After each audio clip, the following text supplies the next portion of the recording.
What kind of parents abandon their child at a train station and never come back? 13 years have passed.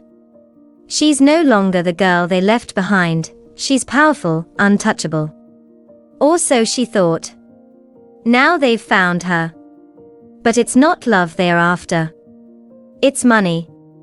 When the past knocks, would you open the door? Or burn the house down? Stay. You need to see how this ends. The summer air had been thick and sour in Alabama. Cicadas screamed in the trees, and the train station smelled of rust and cheap hot dogs. Ivy, 16, was sitting in the back seat of her parents' old sedan, staring blankly at the road. She had just said goodbye to Vanessa, her perfect older sister, who was too busy with college life to notice Ivy's fading smile. Do you always have to act like that in front of Vanessa? Ivy sat in the back seat, arms crossed tight against her chest. Her voice was small but bitter. Elaine Quinn, seated in the passenger seat, sighed dramatically. Act like what? Like I'm the family disappointment. Richard, at the wheel, didn't even glance back. His silence was sharp enough. Elaine turned slightly, her manicured fingers fiddling with her sunglasses. Don't be dramatic. We're just tired. Vanessa's doing well, that's all. So am I, Ivy muttered. Elaine gave a humorless laugh. You got a B in chemistry. Vanessa got into pre-med. The rest of the ride was suffocating. The car eventually rolled into a near-empty train station somewhere in Alabama, just a pit stop, they said. Richard parked with a hard brake and opened the door. Stretch your legs. Get something to drink. Ivy frowned. Now? Can't we just stop at a gas station? Get the damn water, Ivy. His voice was flat. Final. Elaine waved her away. 3 bottles. Cold. Ivy hesitated, then opened the door and stepped out, the late afternoon heat pressing against her skin like wet cloth. She walked toward the small station building, every step heavier than the last. As she waited in line behind an old man buying scratch-offs, something uneasy stirred in her gut. Her fingers clutched a $20 bill. She grabbed 3 cold bottles from the cooler, nodded politely to the cashier, and turned to walk back. The parking lot was empty. Completely empty. No silver sedan. No parents. She blinked, frozen in place. Looked left, then right. Maybe they're circling around. Maybe it's a joke. Then her phone buzzed. One new message. From Mom. Let's see how long it takes you to find your own way home. Her heartbeat skipped. No. No. They didn't. She hit call. Straight to voicemail. Again. And again. She tried Richard. Nothing. Come on, answer please. Her voice cracked. People passed by, travelers, strangers. No one looked at her. No one noticed the girl standing still with 3 water bottles and a breaking heart. She sank onto a bench, the bottles slipping from her arms and rolling to the ground. Her phone screen lit up with the same words. No response. No answer. Just silence. Her throat tightened. Her face burned. But she didn't cry. Because deep down, this wasn't new. Not the disappointment. Not the coldness. Not even the cruelty. This was just the next step in the lesson they'd been teaching her since she was old enough to understand silence. Love is conditional. You have to earn it. And when you don't, you get left behind. Ivy sat on that cracked wooden bench for what felt like hours. The sun had dipped low enough to stretch long shadows across the platform, and still no one came. She stared blankly at the pavement. The water bottles had rolled into the dust, beads of condensation sliding down the plastic like tears she refused to shed. She didn't cry. Not even once. Because this, being left behind, being punished without warning or explanation, wasn't new. It wasn't the first time her parents had done something twisted under the guise of teaching her a lesson. At 8, they'd locked her out in the backyard overnight for lying about losing a library book. At 12, they'd left her at a rest stop for 2 hours to teach her time management when she took too long getting dressed. This was simply the escalation. The final proof of something she'd already known for years. They didn't love her. Not really. Her stomach turned, not from hunger, but from a rage too old for 16. She pulled her backpack close, unzipped the front pocket, and took stock of what little she had: one phone, half charged, a granola bar, a spiral notebook filled with sketches and notes, and the envelope. Inside it, $150 in cash, wages from her summer job shelving books at the library. She had planned to use it to buy new art supplies. Maybe a sketch pad. Something that belonged to her and only her. Now it would be her survival fund. Her fingers tightened around the bills. She inhaled shakily and unlocked her phone. One name. One last option. Marlene Quinn. Her father's estranged sister. The only adult who ever called her sweetheart without bitterness behind it. Please answer. Please still care. She pressed the call button. It rang. Once. Twice. Then. Ivy. That voice. Warm. Shocked. Familiar. Aunt Marlene, Ivy whispered, her throat raw. I need help. There was a pause. A sharp inhale. Where are you, baby? Ivy exhaled like she'd been holding her breath for years. A train station. Somewhere in Alabama. They left me. Marlene didn't ask who they were. She knew. You stay right where you are. I'm coming. But it's a long drive. I can figure something else out. No. Don't move. Not one damn step. I'll be there before the sun's up. 6 hours later. The station was nearly empty. Ivy huddled on the bench with her backpack as a makeshift pillow, trying to ignore the flickering light overhead and the ache in her spine. She hadn't slept. Her mind replayed every moment like a looped nightmare. At 2:41 a.m., headlights cut through the darkness. A beat-up blue pickup rolled into the lot. The door swung open before it fully stopped. Ivy. She stood slowly. Her legs were stiff. Her heart wasn't. Marlene ran to her and pulled her into the kind of hug that said you're safe now, not you should be. Jesus, baby. They really left you here. Ivy nodded once, eyes dry, voice low. They said it was to teach me a lesson. Marlene pulled back, jaw clenched. What kind of monsters teach like that? My parents. They didn't speak much on the drive. Ivy stared out the window, the pine trees blurring into shadows. For the first time in hours, she didn't feel alone. But the ache in her chest didn't ease. What kind of people abandon their daughter like luggage? She already knew the answer. People who never wanted her in the first place. The next morning, over pancakes at Marlene's cluttered kitchen table, Ivy looked up from her plate. I'm not going back. Marlene blinked. Back where? Home. Them? I'm done pretending they care. Marlene leaned in, voice steady. You don't have to go anywhere you're not wanted, Ivy. This is your home now, if you want it. Ivy didn't reply. She didn't have to. In that moment, with syrup cooling on her plate and the sun filtering through faded curtains, she made a silent promise. No one would ever leave her behind again. 13 years. That's how long it had been since Ivy Quinn last heard the name Vanessa without flinching.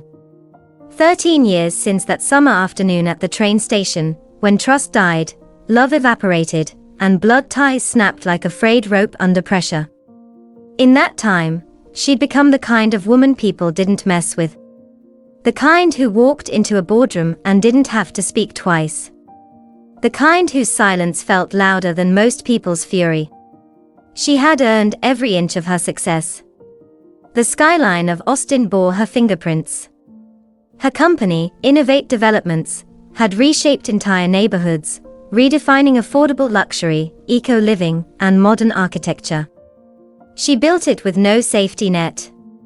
No favors. No apologies. And she had rules. No looking back. No second chances. No family. It was a Tuesday morning when the first tremor came. She was sitting in the glass conference room, surrounded by architects, planners, and a massive touch-screen map of their latest residential build in East Austin. Notes were flying. Proposals updating in real time. Deals being made. Her assistant, Ryan, slipped quietly into the room and placed her phone beside her coffee. He mouthed silently, "You might want to check this." Ivy raised a brow, but didn't break the flow of the meeting. She waited until it ended, precisely 11 a.m., then glanced at the screen.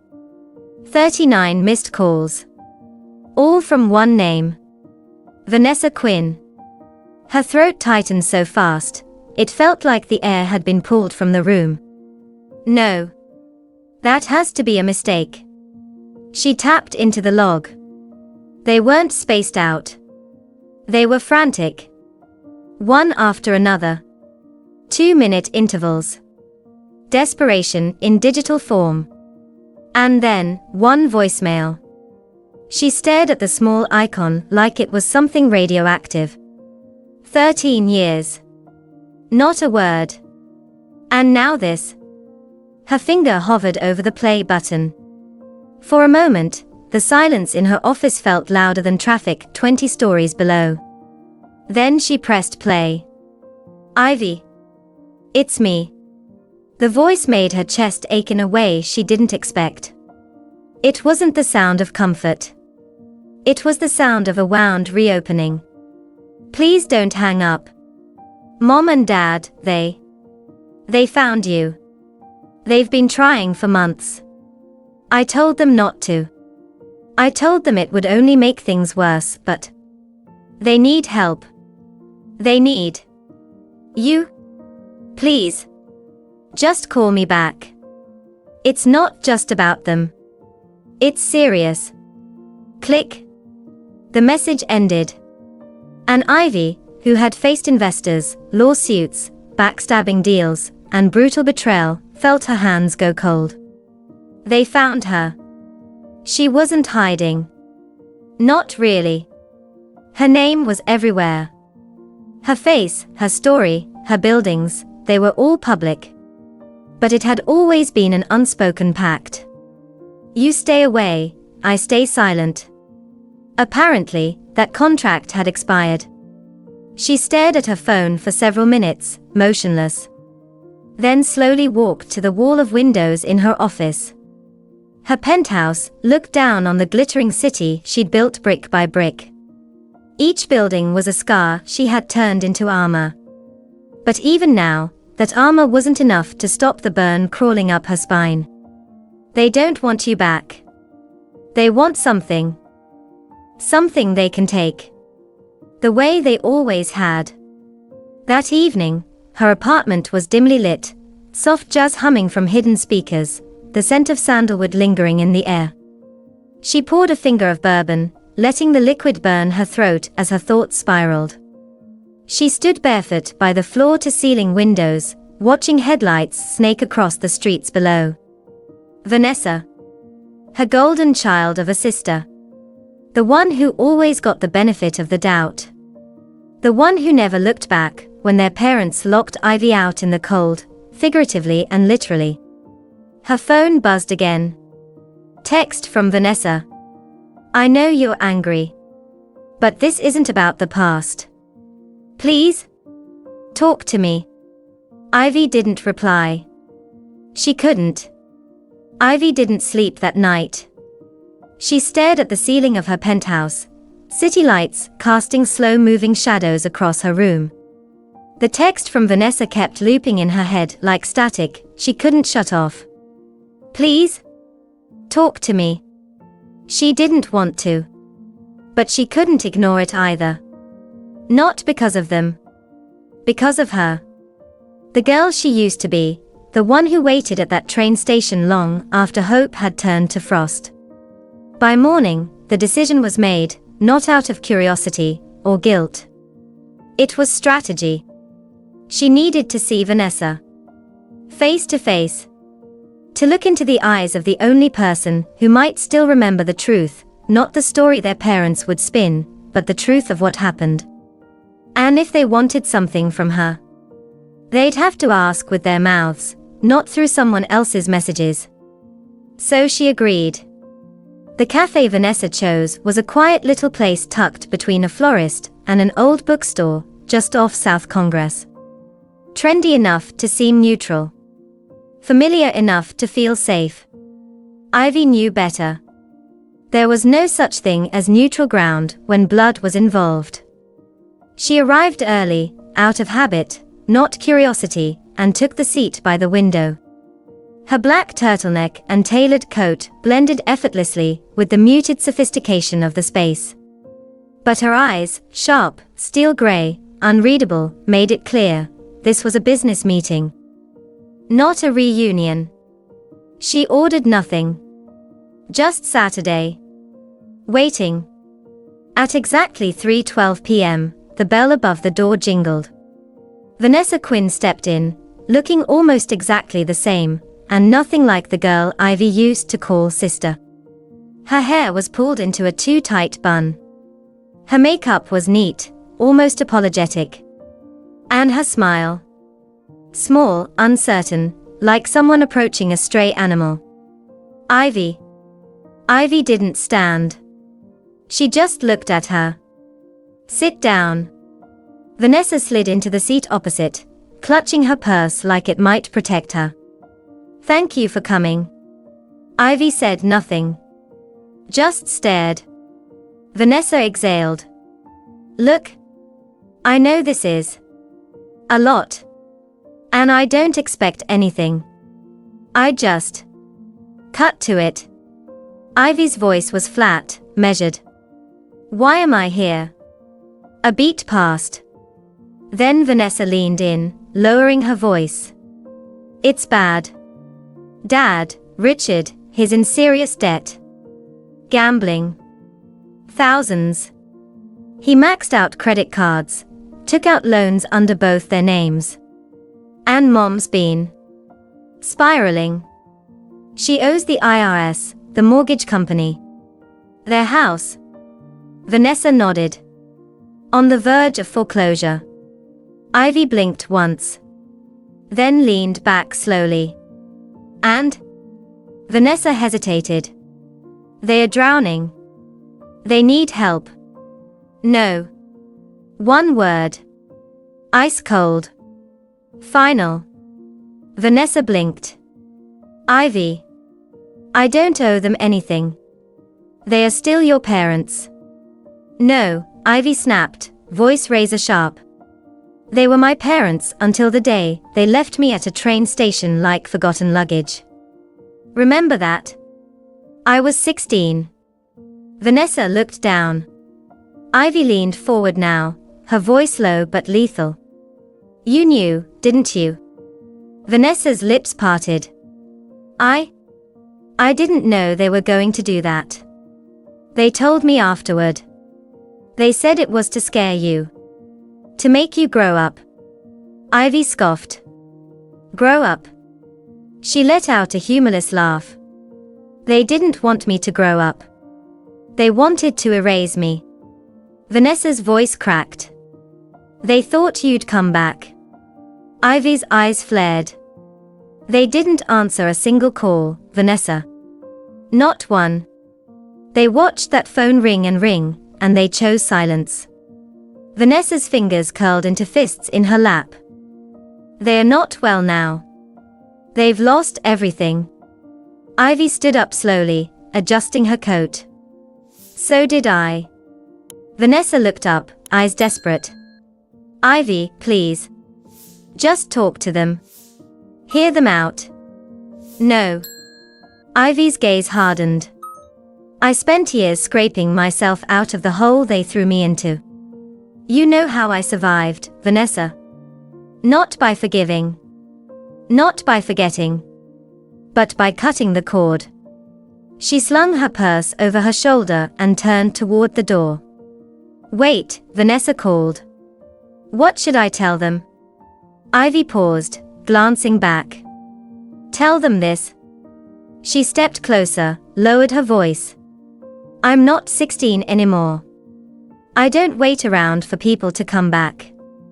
Then she walked out, leaving her sister in the cafe, and the past behind her once more. It started with a Facebook post. A grainy photo of Richard and Elaine sitting on the porch of their weather-worn house, looking frail, pitiful. Elaine wore a neck scarf despite the heat. Richard clutched a cane that Ivy was almost sure he didn't need. The caption read, "Our daughter refuses to speak to us. She turned her back when we needed her most. We raised her, we loved her. And now she pretends we don't exist. We're old. We're struggling. But Ivy Quinn, millionaire CEO, won't even return a call." The post racked up shares like wildfire. The comments came fast and brutal.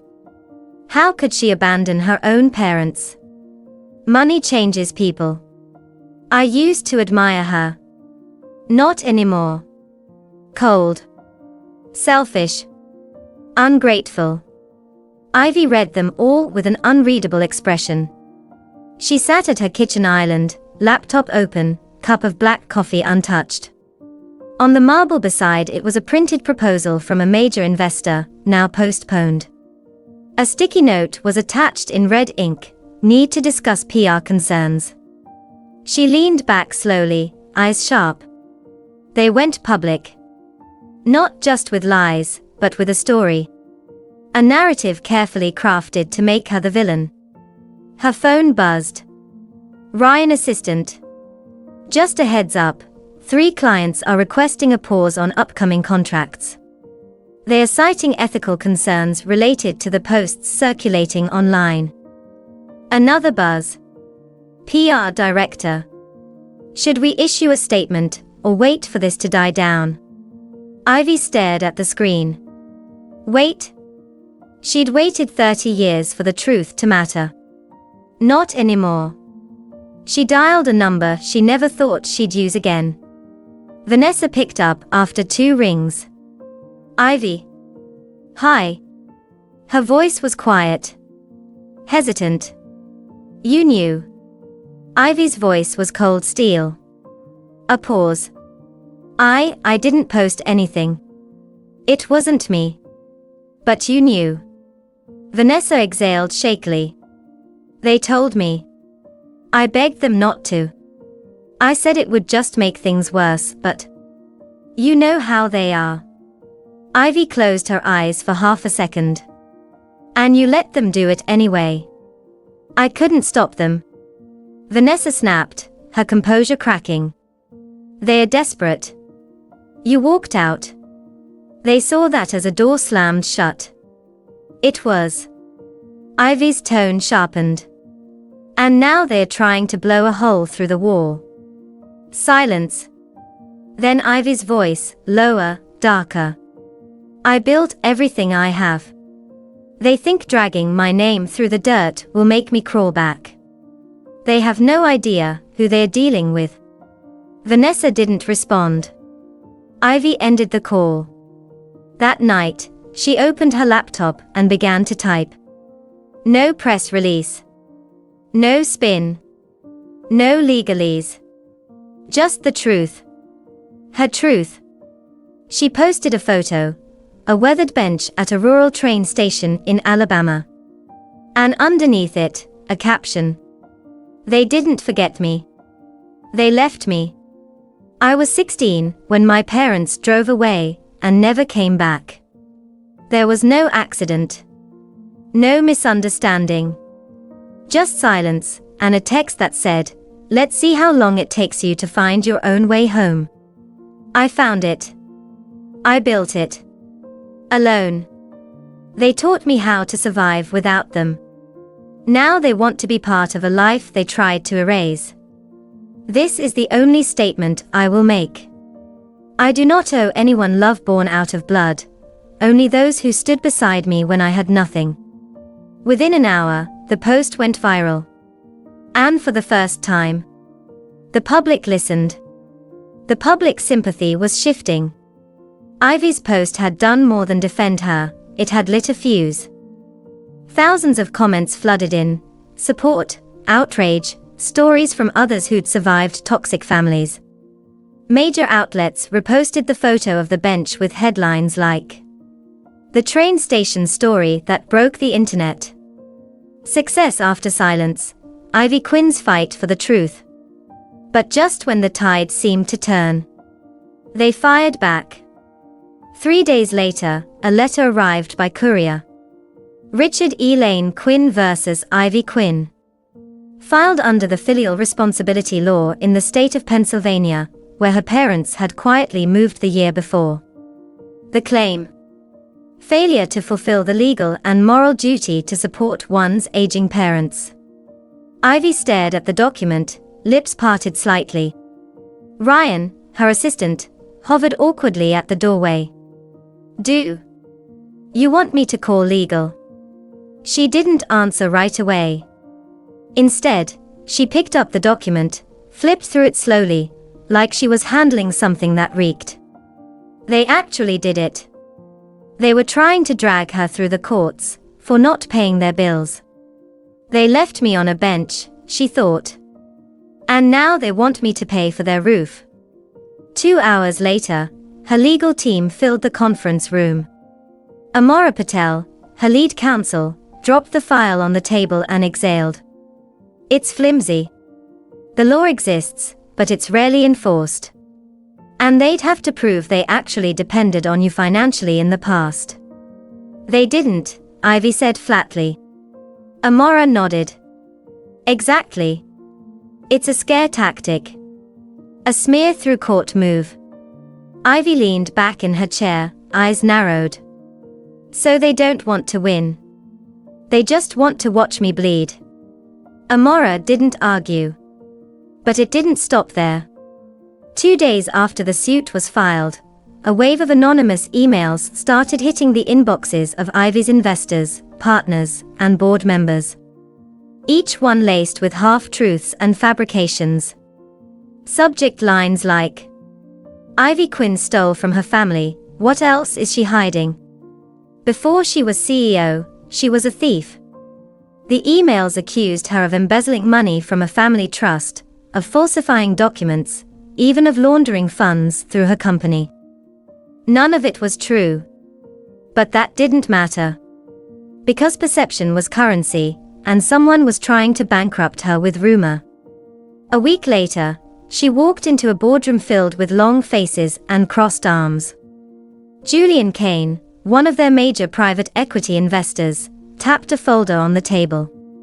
"Ivy, we need to talk. Some of our compliance officers flagged disturbing allegations. It's probably nothing, but we have fiduciary obligations to investigate." She didn't flinch. "Go ahead. Investigate. Call the IRS while you're at it. My books are clean." Julian hesitated. "It's not that we don't believe you." Ivy cut in, voice low and deadly. "If you did, you wouldn't be sitting there questioning my integrity based on anonymous emails." Silence. Then Ivy stood. "You want answers? I'll give them to you. All of them. But if you're looking for an excuse to walk away, don't pretend it's about ethics. Just say you're afraid. And she walked out. That night, alone in her apartment, she stood at her window again. The skyline hadn't changed. But the world beneath it had. Her phone buzzed again. More lawyers. More PR warnings. More messages from people who wanted her to respond carefully. Carefully. They left her at a train station and were now suing her in court while calling her a thief. She wasn't going to play careful. She was going to go louder. And this time, she wouldn't just defend herself. She'd bury the myth of the good parents once and for all. The conference room at the Omni Austin Hotel was packed to the walls, media, board members, clients, investors, and cameras all pointed toward the sleek podium at the front. Every seat was filled. The air buzzed with tension, curiosity, and the scent of blood. Ivy Quinn was about to speak. No press release. No carefully worded statement through a lawyer.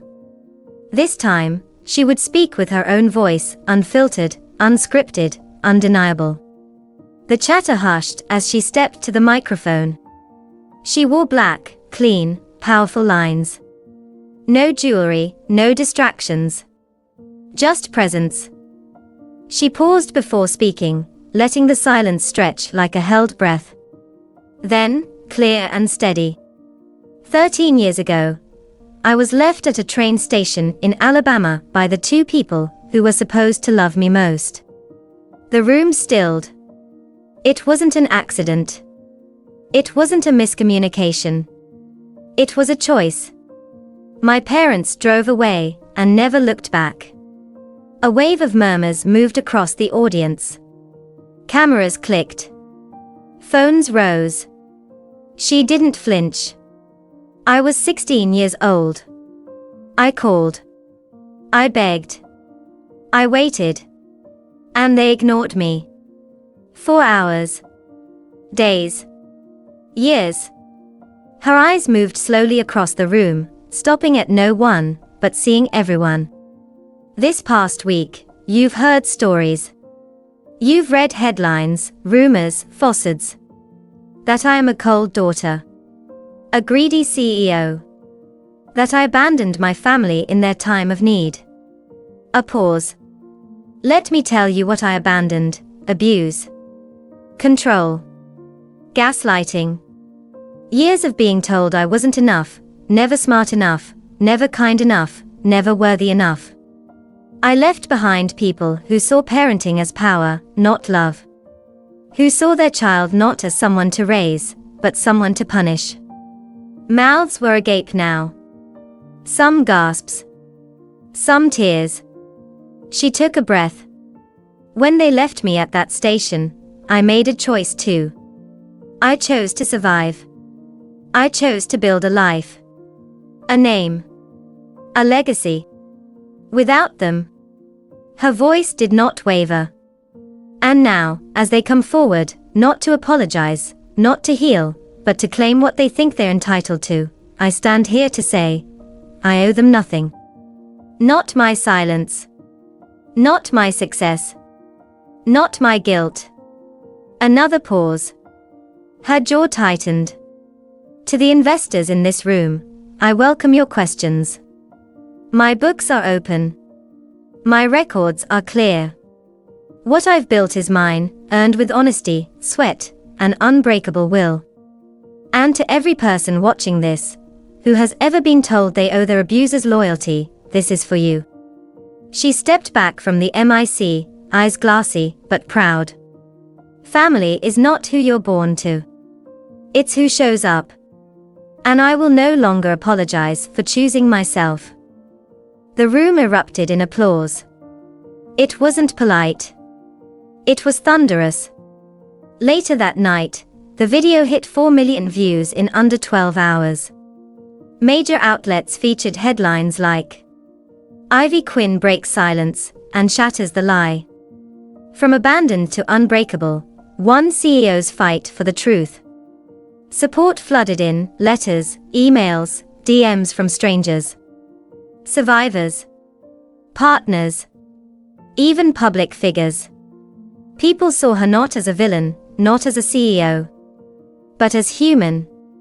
The next day, 3 major investors who had backed off sent word. "We trust your leadership. We stand with you." Ryan walked into her office, holding a stack of contracts.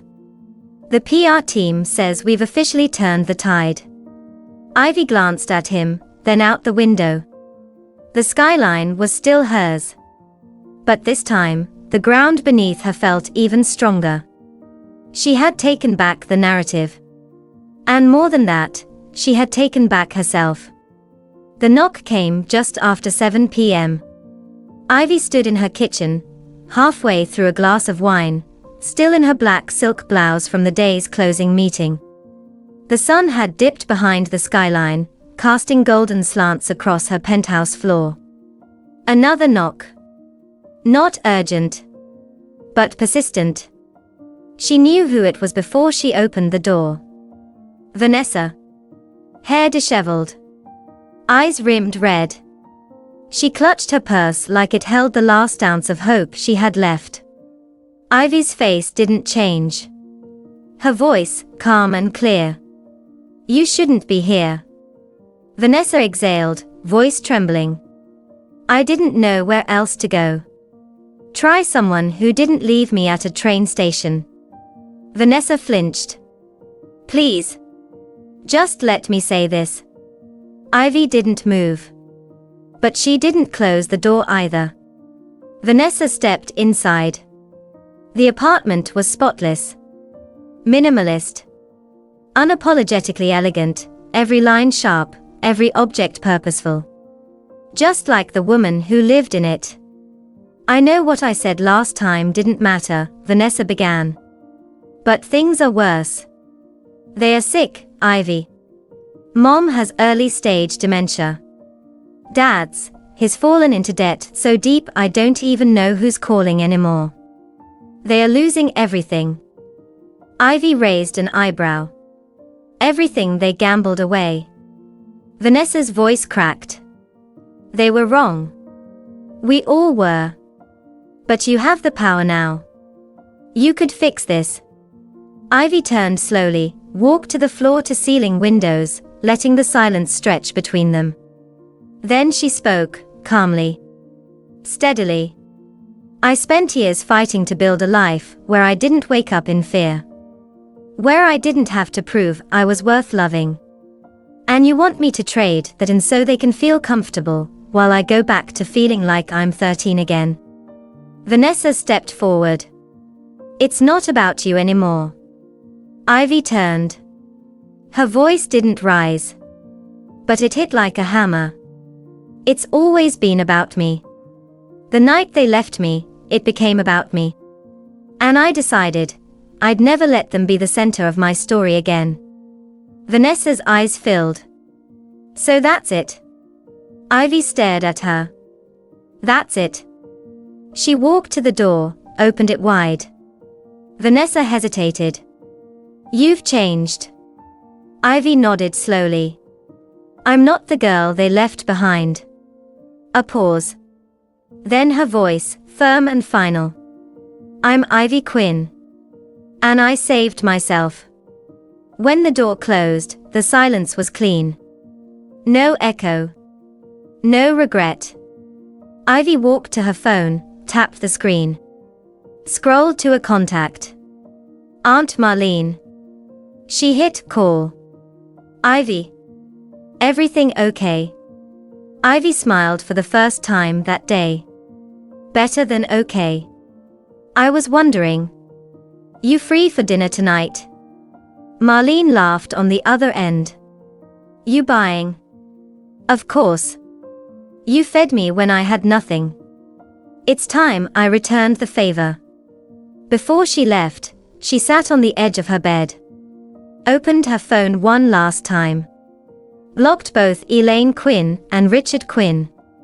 Then deleted the numbers altogether. Gone. No more doors left unlocked. No more waiting. Just forward. The city was quiet. Ivy sat alone on the rooftop terrace of her penthouse, legs curled beneath her on a wide lounge chair. The breeze was soft, warm, brushing against her skin like a memory that no longer had teeth. She stared at the lights below, her lights. Her world. A glass of wine rested on the table beside her. Her phone was face down. Silent. And for the first time in years, she didn't feel like she had to check it. She leaned back, eyes half closed, and let the truth settle around her, not as a burden, but as a balm. Her voice, quiet but sure, filled the space like a sacred vow. Family isn't who shares your blood. It's who stays when the world walks out. You don't owe anyone anything just because they brought you into the world. Love is not a debt. Kindness is not a contract. Sometimes, loving yourself means walking away and never looking back. She exhaled slowly, deeply. No tears. No fear. Just peace.